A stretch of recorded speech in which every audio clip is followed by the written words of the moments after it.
Hello there. Hello there, Michaelers. Pearl Jr. here. How's everyone doing today?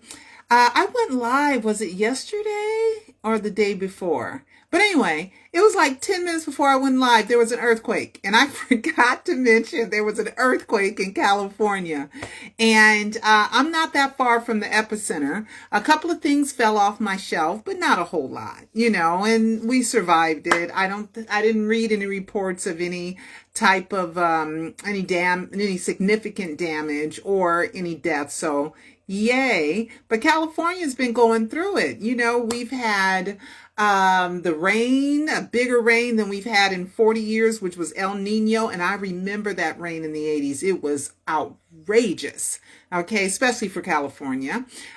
It's probably a seasonal rain in Seattle, Washington, because it rains a lot there. And in Oregon, it rains a lot as well. Okay. Hi, Georgina. Hi, Margaret. Hi, Mandy. How's Olivia? I hope she's doing great. Hello there, everyone. Okay. We're going to talk about first, it's from our sponsor. Okay. And then I'm going to talk about what everybody's talking about right now. Okay. So, smells fabulous. This one is called Potpourri.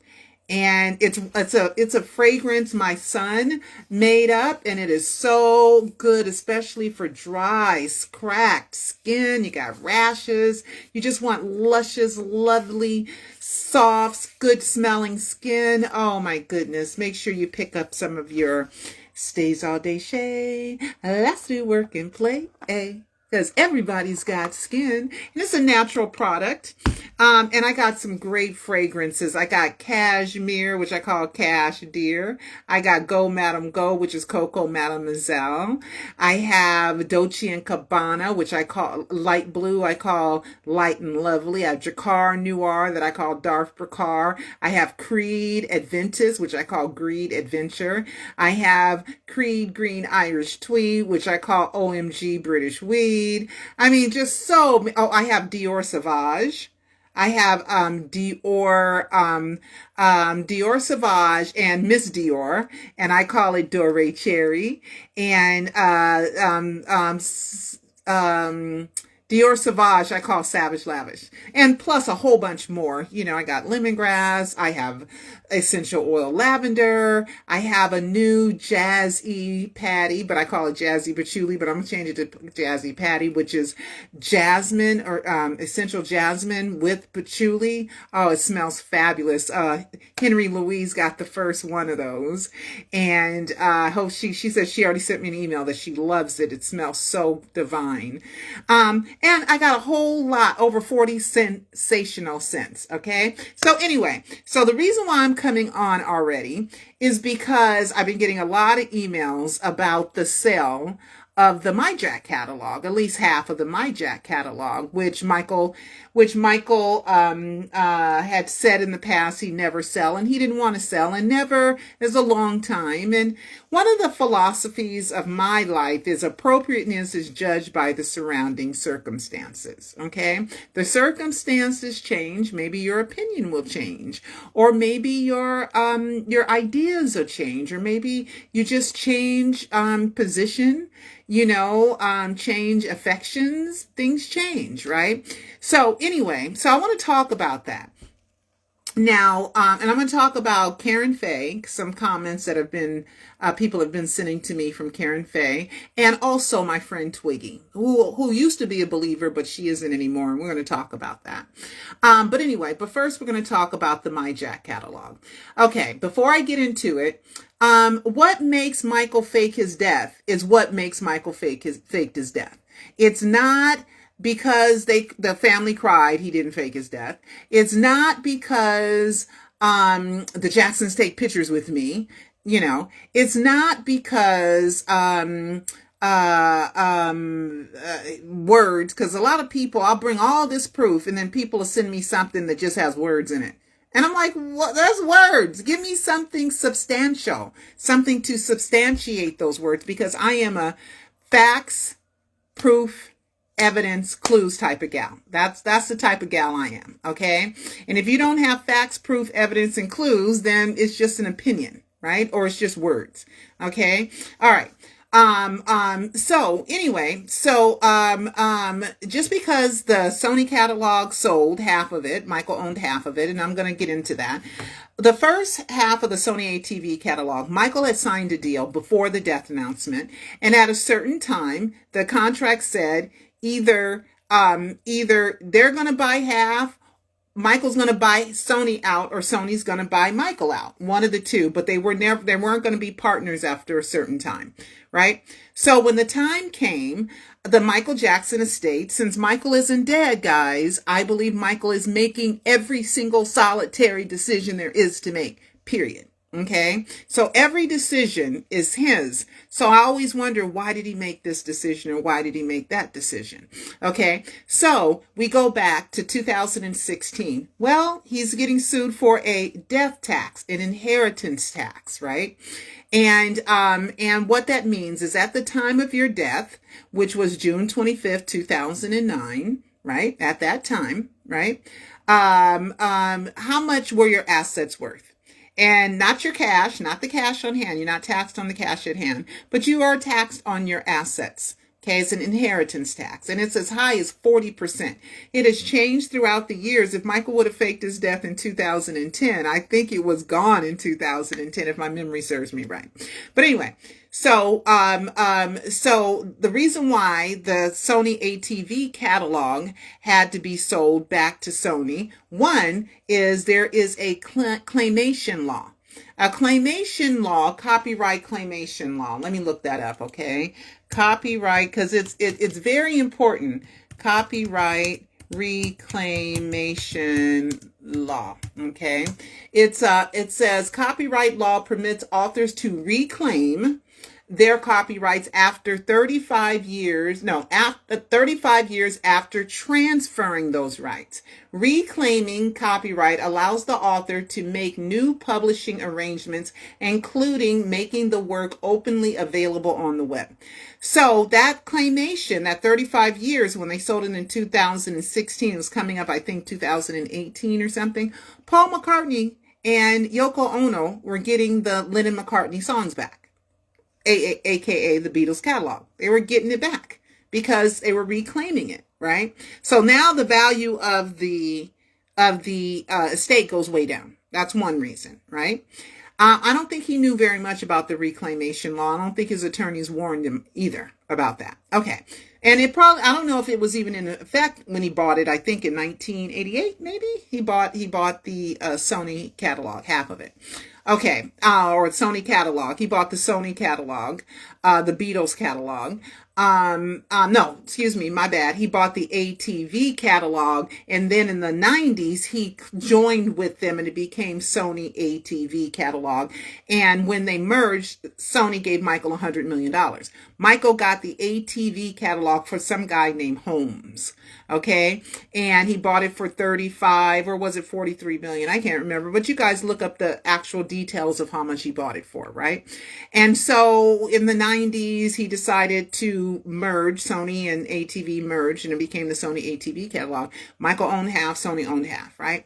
Then they shared in a lot of profit, a lot of profit, okay? So after the death announcement, the IRS says, okay, you, Mr. Executor, you have devalued Michael's estate, and you owe us $702 million. $702 million, my God. And one of the biggest parts of that $702 million was Michael's half of the Sony ATV catalog, right? So they had valued it at $2.5 billion, which was as a whole. So Michael's part would have been $1.25 billion. Michael would have owned 40% of that, owed 40% of that to the IRS, to the Internal Revenue Service here in the United States. All right. So when the estate got the bill for $102 million, they immediately sued the IRS, because once you sue the IRS, you stop accruing interest on it. You stop accruing interest on it, right? So they sued him, and I attended that trial. Oh, I forgot to write that down. Let me write that down. I forgot to include that in something. The IRS case. IRS case. Okay, I'm glad I remembered. All right. So, so I covered that trial. I was there, and that's where I got to know John Branca, because he was there like every day. Him and his girlfriend were there like every day. And I got to know Howard Wiseman. I didn't talk to Zia Adaber, I think her name is, another lawyer, but you know, she knew I was there. I was there. It wasn't that many people there. And I believe Michael came and visited me as an old fat guy, in the trial, because Peter Michael Bobby, first the guy showed me his arm, and then Peter Michael Bobby later on that night said, yeah, I got a TB test. That was you? Okay, so it was his way of letting me know that was him. And I had a feeling it was him when he came in, because I kept looking over there, looking. But there's no cameras in federal court. You're not allowed to bring your camera. You're not allowed to record in there or anything, right? And I wasn't getting kicked out because I thought the case was really interesting. I learned a lot about Michael's assets at that trial. Okay, so anyway, so Paul McCartney, which he did get his rights back, and after the sale of Michael sold his half of the ATV catalog, Paul McCartney sure did sue Sony and got his masters back. Okay, got him back. Okay, so it was a good deal. Then instead of Michael having to pay taxes on $1.25 million, another guy came in and evaluated Michael's half of the estate and said it was $750,000, right? $750 million. It was worth that much, right? But the real sale, when you really sold it, that's really the value, right? And so what ended up happening after a lot of accounting, after all this, all that, taking away the $246 million that Michael owed on it, and blah, blah, and blue, blam, Michael ended up not paying like hardly no taxes on the Sony ATV catalog, okay? But it was around that time because the judge in the case, Judge Holmes, he gave his decision, and his decision was cut it way down. I forget what it was, but cut down the taxes from $702 million down to, I don't know, 30 or 40 million.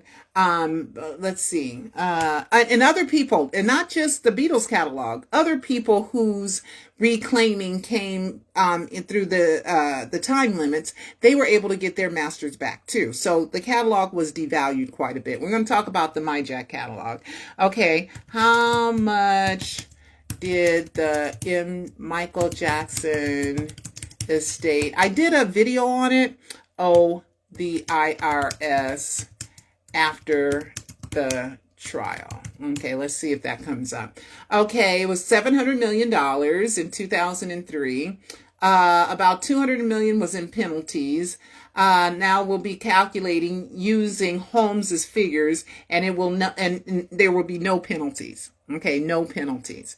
So it doesn't really say. 111 million, I think. That's how much it was worth. So you paid 40% of that. So I think it was under $50 million. Okay, somewhere in there. Death taxes, Forbes. Let's see. Let's see how much this is, because it took him about 3 years to make his decision. Gap being 161 million. Let me see. Let's see. Well, anyway, I did a video on it, so you guys please go back and watch the video of, this is just too much for me to kind of be accurate, but I did do a video on it. Okay, so you guys can go back and do a video. All right, so according to the circumstances, it was the right thing to do, right? To sell Michael's half of the Sony ATV instead of Michael taking all the money he had and buying Sony's half. You see what I mean? Because somebody was selling something. You give it to me or I give it to you. One of the two. All right. So anyway, so that's that. Now we have the MiJac catalog. The MiJac catalog is all Michael's masters, including the Jackson 5 masters, right? That's where we get A Rare Pearl from, the album A Rare Pearl, right? Because Michael owns all those masters, right? So, and they're all in the MiJac catalog. So anyway, so apparently that's never supposed to be sold. Now, Michael did own part of the EMI catalog, which he sold a portion of that as well. Okay, there's a company called Primary Wave. Primary Wave has bought, I believe, Whitney's catalog. They bought Prince, Rogers Nelson's catalog, and other people's catalogs as well. And and the catalog business is a great way to make money because every time it plays on the radio, you get paid. Every time it's on a commercial, you get paid. Every time anybody uses the song, you get paid. And if it's mechanical rights, and it's just songwriting rights, the songwriter gets credit, gets money. It's a big calculation, but somebody's getting paid every time you hear the song. Okay. And now if I play it at my house party, nobody's getting paid because I bought the album. Okay. I bought the album so I could play it in my house party.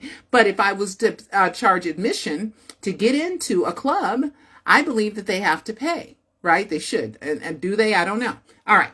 So anyway, so that explains that. Now let's get to the MiJac catalog. The MiJac catalog is also Sly and the Family Stone, some Elvis Presley songs, and some other songs are in the MiJac catalog. Well, reportedly a year ago, Catherine was, is some secret deal the estate wanted to do. And Catherine was objecting to it. She's like, no, I don't want you to do it. I don't want you to do it. I don't want you to do it. A lot of people who believe Michael's really dead thinks that Catherine is fighting against the estate. No, Catherine and Michael are having a tiff. Okay. And Catherine, just like if you see MJ the musical had a scene where Michael was financing his Dangerous tour, right? And Michael was running out of money and Michael didn't have enough money to finance everything he wanted to happen in the Dangerous tour because he wanted it to be bigger than all the other tours ever because the Bad tour was the first tour without his brothers. Dangerous was the second tour after that he didn't do it with his brothers. Okay. And then History. Okay. And then This Is It, which just ended up being, a documentary on purpose because it was written in the contract, okay, that Michael get 90% of the royalties of This Is It for the theater, and Philip Anschutz owned more movie theaters than anyone else in the world. But I'm going off on a tangent. So let's go back to the MiJac catalog. So in MJ the musical, the scene was Michael's like, just get it done. Okay, well, Michael, we don't have the money. Just get it done. Okay, I got a mortgage, Neverland. Just get it done. Michael said, we'll get the money back. We'll get the money back. Don't worry, because you have to invest in order to get the money back. All right.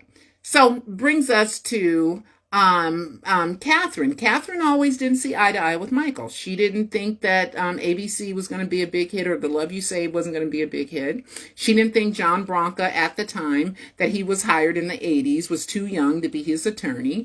Michael did it anyway. She didn't agree with a lot of stuff, okay? But Michael does what he does because it's his money. But his mother is, of course she cares. She's going to give her insight, right? So there was a disagreement. And they fought it out in court.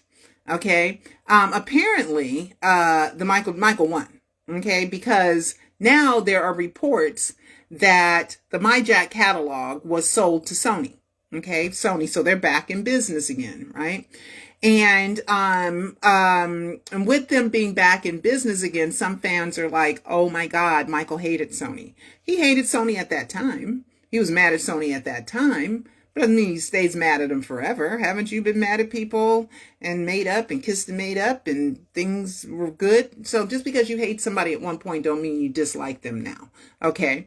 And if Sony was bringing the best favorable terms for what he wanted, why wouldn't he go with Sony? He's not stupid. Now, the Michael biopic. The Michael biopic, I heard that it was going to cost about $75 million. $75 million to make that film. $75 million. That's a lot of money.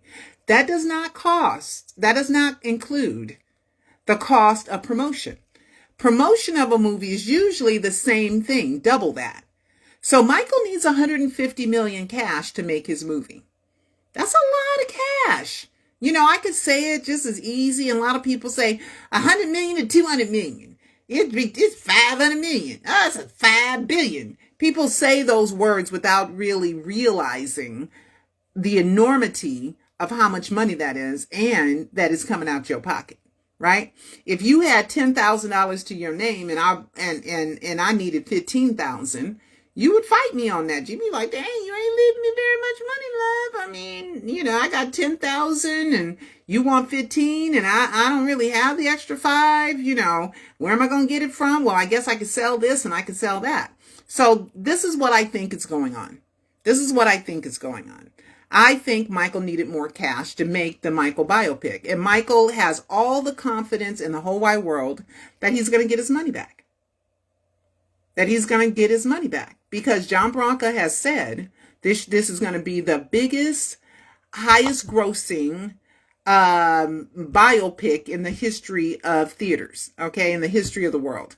And he said he feels confident saying that. So I'm wondering, what else are you going to say? Michael was born poor black. There was 9 kids. Joe whooped his ass a couple times and was torn on him. Michael fired his dad. Michael went out on his own, did Thriller, got burned. Scalp got burned. Then he got addicted to prescription drugs. He's had some kids, and he was accused of child molestation. Then he was using Propofol to sleep, and he dies. Okay, well, you know that story. Us big fans, we know that story. They gotta give us a twist. Gotta give us something true. Something that's gonna shock the world. Okay, if you think it's gonna be the highest grossing biopic in the history of theaters, bigger than Queen, which was huge. Okay, bigger than Elvis, which was huge. Okay, bigger than Ray Charles, which was huge. Okay, Jamie was fabulous in Ray Charles. Okay, he was more Ray than Ray. Okay, we're hoping that Jafar is more Michael than Michael, right? That's what we're hoping for, right? But it's Jafar's first role. It's his first role. His first real acting job, at least on this level. So, woo, that's a lot of pressure. All right. So, I believe that Michael needed more cash, so he sold it, because why else do you sell something when it's bringing you a lot of monthly income, unless you need a big chunk of cash? So maybe Michael thinks that, instead of 75 million, maybe they need to spend 100 million to make the film, and then they need to spend 200 million because it's worldwide distribution. But he knows us fans are going to promote it. And so I want us to start wearing Michael Jackson t-shirts out. Okay, that's my thing. Ron Pia and my friend Najee Ali, they want to do a Michael Jackson Day starting here in Los Angeles, because that's the advice that Prince Jackson gave Ron Pia, I heard.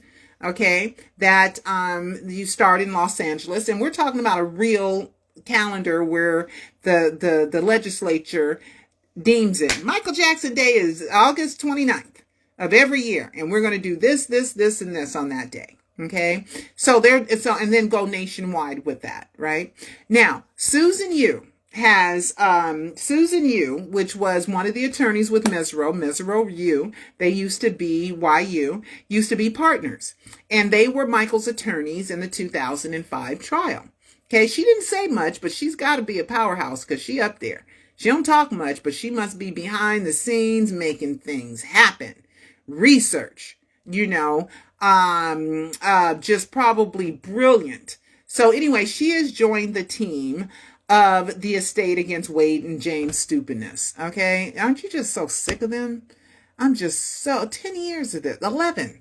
It's gonna be 11 years, I think, in May. Right?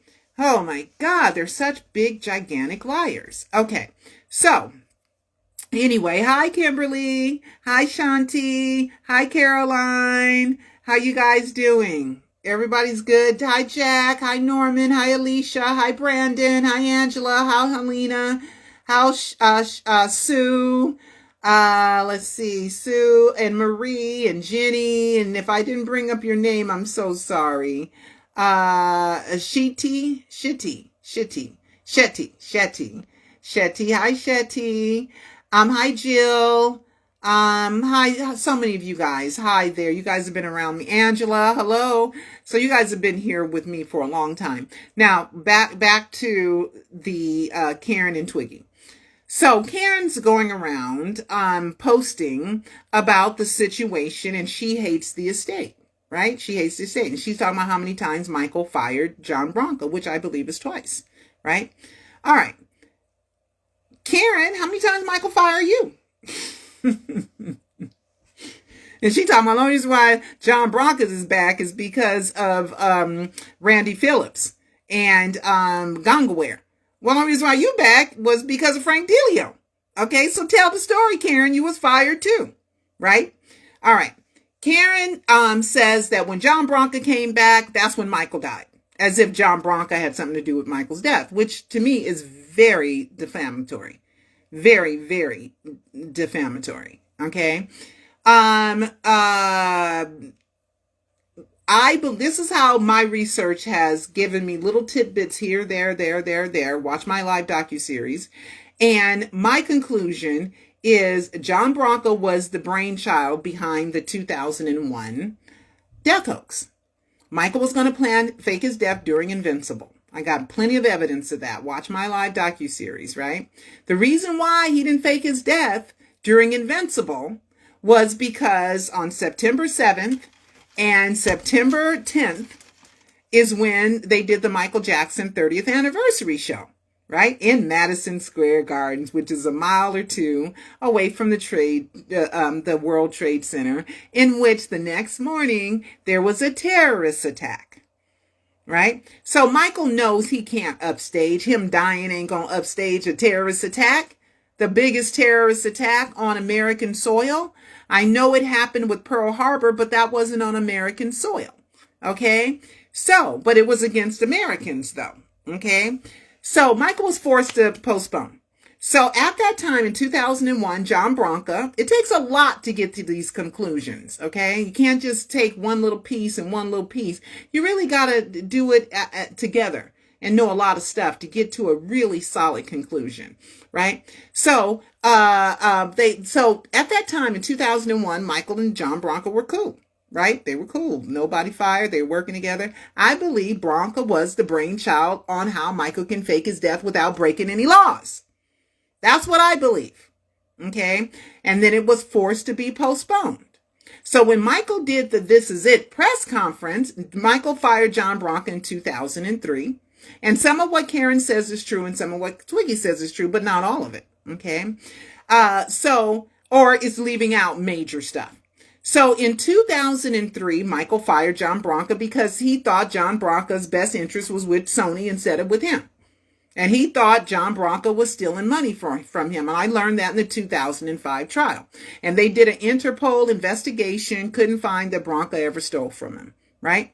So meanwhile, in 2003, Michael says, "You're fired. Give all my stuff to Mr. LeGrand." Okay? Mr. LeGrand, right? That was Michael's attorney at that time, right? Mr. LeGrand supposedly gave everything to John Mesereau. John Mesereau told me personally that he didn't have Michael's will or trust. He never had it. Okay? So the will and trust is out there somewhere. Michael has it, of course. Michael has it, right? Michael has it. So when Michael did the This Is It press conference in March of 2009, John Bronco knew this is it, that's when Michael was going to fake his death. And at that point, John Bronco was making moves to get back in with Michael because he wanted a part of the Michael death hoax. He worked on it. He knows the ins and outs. He did all this and he wanted to be the executor of the state. Now, there were supposed to be three. Barry Siegel, who dropped out, and John Bronco and John McClane. Those two are still there. You never see John McClane. He's a black guy. Okay. He's a family friend. Went to high school with Tito or something. Okay. His family was rich. They owned mortuaries, funeral homes. They owned funeral homes. Okay. John McClane owns Marvin's Marvin's Room, which is where Marvin Gaye recorded some of his great songs in Hollywood, California.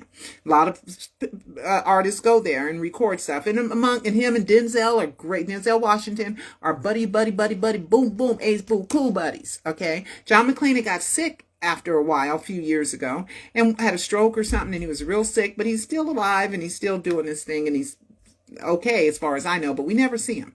John Bronco is the front guy. Okay.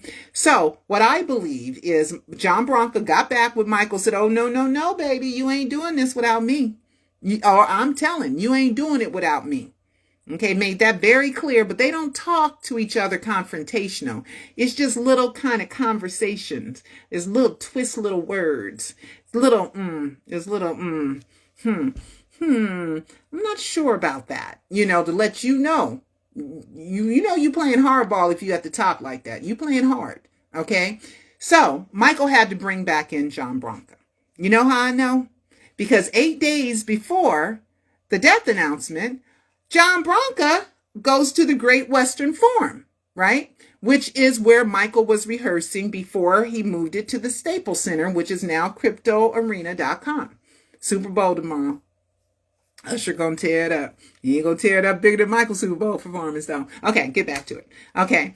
And I believe, and Karen knows that meeting took place. She knows because she was with Michael in the dressing room and she had to leave the room. And they had a private meeting. Michael and John Bronca had a private meeting. I believe that's where Michael gave John Bronca the will and the trust. Now, John Bronca knew what was going to go on, so John Bronca went to Mexico because he didn't want to be nowhere near the USA. And Michael was sweet. He got rid of Ramon because he didn't want her to be implicated. He got rid of Grace. He didn't want her to be implicated either. Got rid of Frank Delio, fired him. Got rid of Tomei, fired him. So at the time of Michael Jackson's death announcement, where his brother was wearing a shirt that said "Living as King," okay, at the time of that death announcement, Living as King, John Bronca wouldn't be here.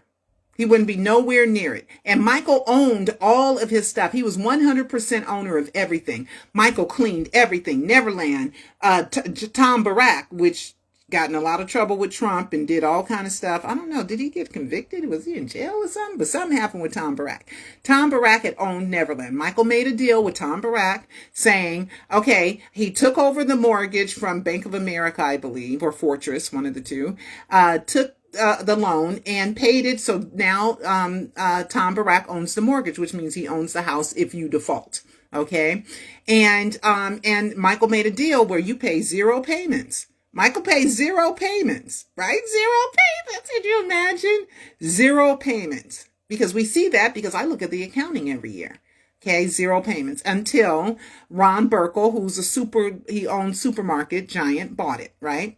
So I think late to 2020 or 2021, somewhere in there. Okay, Ron Burkle bought it for $21 million. Okay, so Tom Barack really lost money on that deal. He lost a lot of money on that deal. Okay, but anyway, but Michael cleaned house. He was clean. Okay, that's another reason why I know Michael faked his death, because he was so clean. All the deals were clean. There was not any messiness. You own this and you own that and you own this and you own that and 10% and 5% and 2% and 4% and 8% and all this. Michael cleaned up. Okay, the only thing that he had on tie was the Sony ATV catalog, and he also set that up for a few years in advance. Either you buy me out or I buy you out. Okay, so these are the things that I've learned through massive research for the past 19 years. Okay, it'll be 19 years on February 28th or 29th. It might have been a leap year. Was it a leap year? No, 2005 was not a leap year. So February 28th, when I walked into that courtroom at the People versus Michael Joe Jackson, okay, is when I started my massive research on Michael Jackson. So you're looking at someone who has spent 19 years, and I got all the proof in the world of my investigation. And people want to push me off like I'm stupid or like I'm crazy. Where is your 19 years? Where are your 750 videos? Okay, where are your 4 documentaries? Where is your book? Where is your short film? Where is your thousands of posts? They don't have them, but they want to talk about me. When I got everything to show the proof of my research, and the proof of my credibility is everywhere. Everywhere for you to see. Everywhere. Okay, so with now with Twiggy, let's go back to Twiggy. Twiggy was hanging around with Dr. Klein. Dr. Klein, Michael Jackson's dermatologist, and whether you like what I'm going to say or not, this is a fact. Everything that's not black came out of, in Michael's skin, his children, came out of Dr. Klein's office. Okay, Debbie Rowe, okay, and Mark Shapples, Debbie's friend, okay, skin color. Dr. Klein was a dermatologist. I'm just saying, those are facts, though. You can fill them in whichever way you want, but those are facts. Okay, those are facts. Okay, so she was hanging around with Dr. Klein, and I think she was helping him write a book, but then they had a falling out or something, right? So she used to be a believer, but she isn't a believer anymore. I don't know why, because there's more and more and more and more and more and more and more and more and more and more and more evidence that Michael faked his death. So why would you stop believing when there's more to say to believe? Because you stop learning. That's why. You stop learning. And if you stop learning and you don't know what I know, then of course you're going to listen to the media. You want to be a part of the big crowd. You don't want to be the one that stands out by itself and goes against the crowd. You don't want to be called crazy and insane and ridiculed and all that other stuff, right? So therefore, you just kind of, I'm going with the crowd. That's easier. You know, the Jackson family will like me more, and I'm not going against the grain, and it's just easier that way. You're right, and everybody has the freedom to do what they want to do, right? You have the freedom to do to be a believer. You have a freedom to be a non-believer. Okay, so what I try to do is when I see something that's not true or it's missing a critical, crucial, important element, I try to add that in. Okay, I try to add that in. So I do not believe that Mr. Bronca, you better not prove me wrong. You better not prove me wrong. Okay, I do not believe that John Bronca is against Michael. I believe that he is in there with Michael and he's doing all that he can to make whatever dreams Michael has to come true and come to fruition. That's what I believe. And John McClane, I believe the same thing with him because he goes back to the Jacksons from when they were in high school. Okay, so I believe with my heart that they're doing what Michael wants them to do because I have no proof Michael Joe Jackson is dead. So if Michael Joe Jackson isn't dead, he isn't sitting in a corner somewhere in a rocking chair twiddling his thumbs. He has made all these projects happen. He has made all this success happen. He has done the MJ musical, MJ1. He's done MJ Immortal Tour. He's done the Halloween. Remember the Halloween one where he left us the wink? Oh, thank you. So sweet. Rare Pearl. He did the Michael. He did the Michael album, Escape album, Michael Escape. He did all that stuff, right? He's done all these great projects that have really, really been mega. This is it. Okay. And this is it. You don't see no Rest in Peace 1958 to 2009. And this is it. Right? At the memorial, there's a big thing up there that says, I'm alive and I'm here forever. I mean, my God, Jermaine wearing a shirt that says living as king when he's announcing his brother, the king of pop, is dead. I mean, Michael saying on Threaten, I am the living dead. Okay. I mean, I can go on and on and on and on and on. Plus the actual alleged victim, alleged incident, alleged date in the Conrad Murray verdict. Are you kidding? Are you kidding me? Michael Joe Jackson, the wrong name. Every I'll rephrase that. Not one death document uses his real name. Not one. Not one. And that's against, that makes it invalid.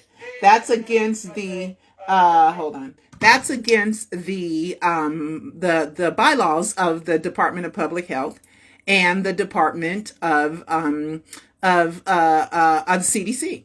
Okay, no name on the grave still. What? People think I'm crazy. No name on the grave because they're reading kind of like Donald Trump supporters, right? You know, you got Republicans wanting to be the vice president. Donald Trump wanted his other vice president dead. Why would you want that job with him? Because you're not thinking. You're believing the words that come out of his mouth without stopping and thinking for yourself. Okay, Donald Trump left this country. When he left office, we were a mess. COVID? Oh my God, hundreds of thousands of people dead and climbing and climbing. Schools were closed down, biggest unemployment in the history of the nation. Oh my God. Oh my God. And Joe Biden, because he says hi to little kids, he's a pedophile, but Trump, when he says that he knows Jeffrey Epstein likes him young, he likes some of the younger breed, and did nothing about it. And you think this guy is going to save the world?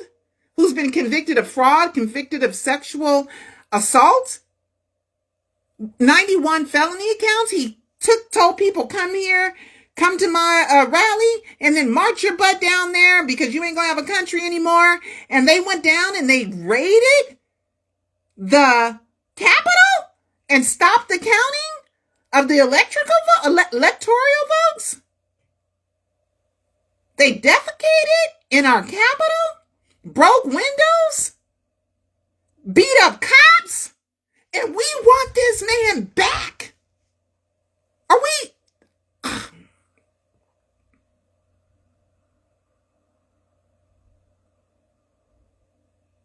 Yeah, I said it. Because I am totally appalled.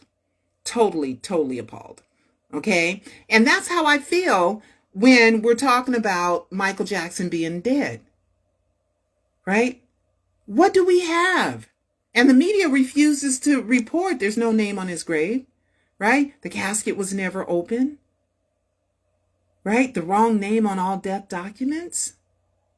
The coroner lied about how he named and identified the dead body using a driver's license, and all driver's licenses must go back to the issuing agency. And Jeffrey had the driver's license all that time, but I'm the one that's crazy. So when I tell you guys something, believe me, I'm doing my very, very, very best to bring you the absolute truth. I'm doing my very best. I may misspeak every now and then because I'm going so fast.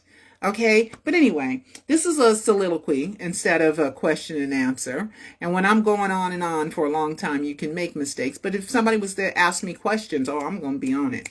I'm going to be on them questions like this. Okay, I'm working on the biggest deal in my life right now. Okay, I'm working on something. I can't tell you guys what it is right now, but I am working on something huge. Okay, we will see what happens. It may, who knows? I don't know what the future brings. Okay, but I am really, really, really sick and tired of people coming at me and Michael's the one that's leaving the clues. Michael, his family, his estate, his associates, they're the ones. I wouldn't have nothing if they didn't leave nothing. I wouldn't have nothing. I'm just reporting on what's out there. Okay, what's happening? What's out there? All right, guys. I went on and on for a long time, and I love you guys. But I gotta go. So I hope that I clarified, what's going on with the MiJac catalog, that we should just chill. Okay. And another thing, it was all speculative kind of in these articles.